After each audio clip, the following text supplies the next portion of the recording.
things have gotten so bad within the Republican Party, of course, following last week's Tuesday off election year shellacking, that even some of the biggest defenders of literally everything having to do with Republicans and Donald Trump have had to come out recently and say, you guys are blowing it big time.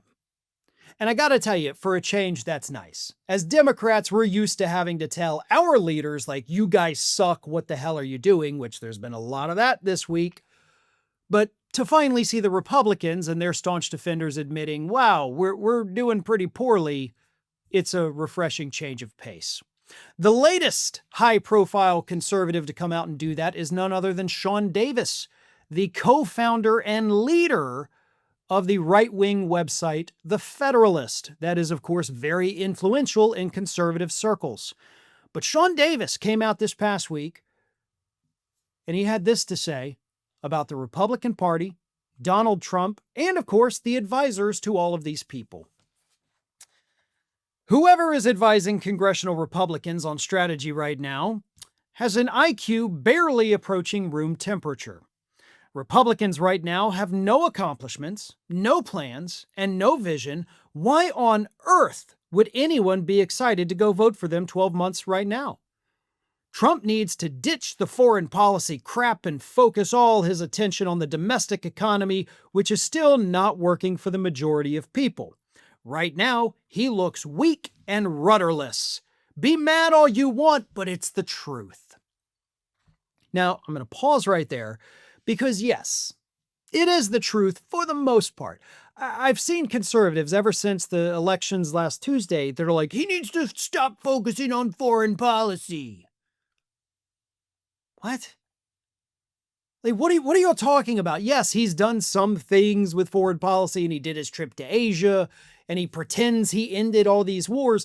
But if y'all think he's really just like laser focused on other countries right now and working around the clock, then y'all are too dumb to talk about politics. Let's be real.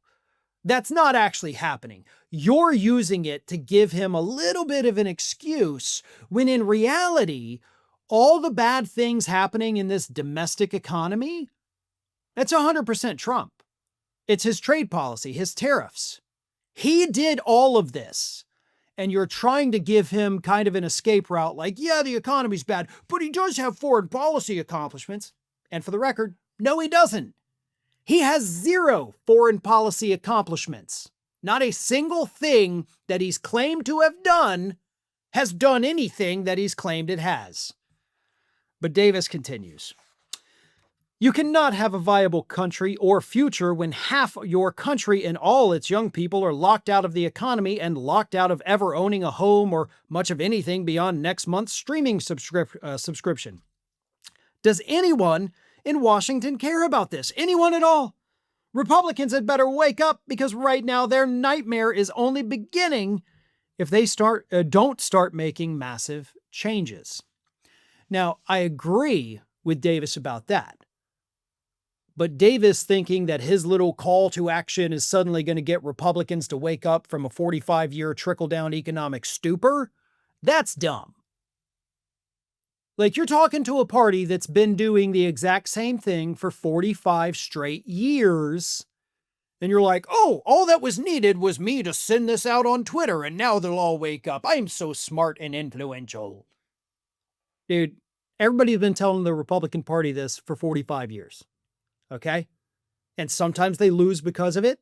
Sometimes they win because Democrats don't fix the economy fast enough for everybody. But then they go right back to losing because they do the same damn thing over and over and over and over and over and over and over and have for my entire lifetime. So you think sending out a tweet, a strongly worded, I'm going to go after Republicans and I'm going to go after Trump and I'm going to go after their stupid advisors, you think that's going to do it?